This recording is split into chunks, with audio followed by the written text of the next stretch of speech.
Hey everyone, welcome back to the channel. Today's topic is something we all love, sleep. But did you know that some companies are actually paying their employees to get a good night's sleep? Yes, you heard that right.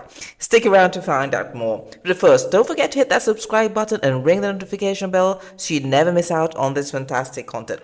Now, let's dive into the world of getting paid to sleep. Imagine getting paid just to catch some hours of sleep. Major corporations like Athena are recognizing the importance of sleep for productivity. So at this company, employees sleeping 7 hours or more for 20 nights receive $25 a night, adding up to a cool $500 a year. Now that's what I call the dream job. But let's not just dream about it. Let's explore ways to enhance the quality of our sleep and maybe, just maybe, get paid for it someday. Now, of course, there are many different ways how you can improve your sleep. There's, for example, an ancient practice that's gaining popularity in the wellness industry today, Ayurveda. This originates from over 5,000 years ago in India. Ayurveda is more than just a practice, it's a lifestyle. From mindfulness to balanced diet and Ayurvedic massage. It offers a holistic approach to better sleep. And didn't want that? But what if Ayurveda isn't your cup of tea? Don't worry, we've got more tricks up our sleeves. The general recommendation is, of course, 8 hours of uninterrupted sleep. But of course, this varies for individuals. I think that if you feel afterwards how you feel, you'll probably know if you really need the 8 hours sleep. Some people might need 10, others might get about by 6 or 7. But generally, I would say the average is 8 hours of sleep. And here is also some other additional tips to improve your sleep patterns. Daily exercise, mindful eating before going to bed, and saying goodbye to screens before you hit hay. Let's break down each one. Well, exercise is not just for the body, it's fantastic for your sleep too. Any kind of exercise has positive effects. But of course, avoid intensive workouts just close to bedtime. It increases adrenaline levels, makes it harder to doze off.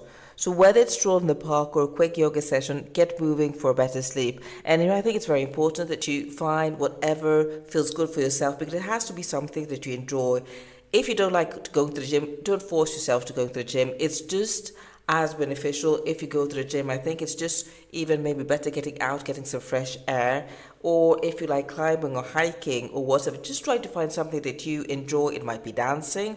I think that is the best way of exercising, just moving around a bit more than usual. And if you're not used to exercising, just do a little every day. Say, let's go for a 10-minute walk, and then that's fine. Then you've accomplished what you needed to do, and then work that up.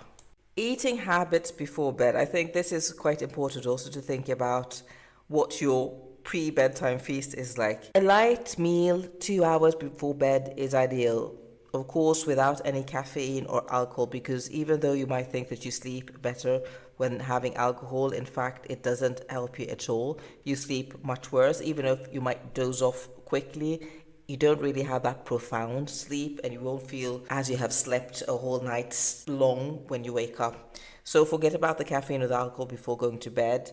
But how you could instead swap that out for like a warm cup of organic tea with calming herbs, and that might give you a serene night's sleep. So think about, don't have any heavy snacks before going to bed, and sip your way to dreamland. And then I think it's really good if you think about how you're using your electronic devices. Of course, we all love our gadgets, our iPads, iPhones, but they might just be keeping up at night. So it's a good idea to turn off that blue light, the laptops, the phones, and other electronic devices at least an hour before you go to bed, even 2 hours before, because the blue light emitted affects our sleep quality.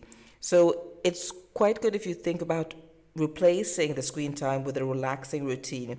That could be maybe reading a good book or some gentle stretching. Your eyes and your mind will thank you. So think about doing something different, which you enjoy, but which kind of calms you down and prepares you or prepares the body for the sleep. Generally, this helps for a better sleep. It's much better just to read and kind of doze up reading than looking at your screen and having that blue light before. And then think over your bedtime habits. Ever heard the best time to sleep is by 10 p.m.? Well, in fact, it's true. The most rejuvenating sleep happens between 10 p.m. and 2 a.m. So it's quite important that you set a bedtime and stick to it. So make your sleep space also comfortable. It should be dark, not too warm, around 18 degrees. The room should be cool and quiet. And then make sure that you're not, even if it's cold, that doesn't mean that you couldn't put on a nice pair of socks or have that perfect pillow. You might want to invest in a mattress as well, because of course that matters too. So I think it's good to think about investing in your quality for a quality sleep. And by it's one thing is going to bed at a set time, but also what's good is getting up at a set time. So not change your habits even on the weekend, because even though you think, okay, I'll sleep in an hour or two more, that doesn't give you a better quality of sleep. It's better to have a routine where you sleep from 10 p.m. until 6 in the morning.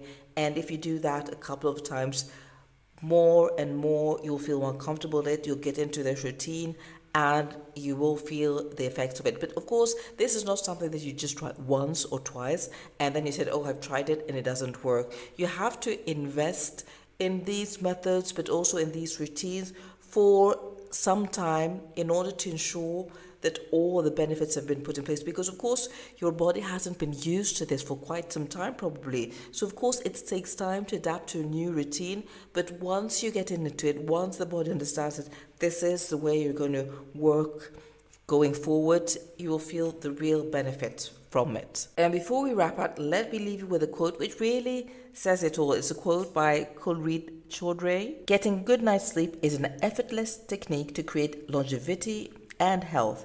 Deep rest during the night helps you fight stress, maintain a healthy weight, and keeps your energy levels high. Timing your sleep is like timing an investment in the stock market. It doesn't matter how much you invest, it matters when you invest. And I think this is really, it kind of puts everything all together once and says it's all. Is that not what we're all looking for? Think about how you can integrate these different elements into your day-to-day. Thinking about daily exercise, thinking about the holistic view, as I said, not just one of these things, but getting in some exercise, thinking about doing mindfulness. It could be mindfulness eating, mindfulness thinking, do some meditation, your eating habits before you go for bed, how you use your electronic devices, and as I said, last but not least, the bedtime habits with a cozy pair of socks in a cool room, in a dark room, and I'm sure you'll be able to sleep peacefully. If you enjoyed these, stay tuned for other tips on how you can improve your life, your lifestyle with easy habits. And that's it for now. Take care. If you have any comments, let us know in the comments section below. And don't forget to subscribe for more holistic wellness content. Until next time, stay beautiful inside and out, and bye for now.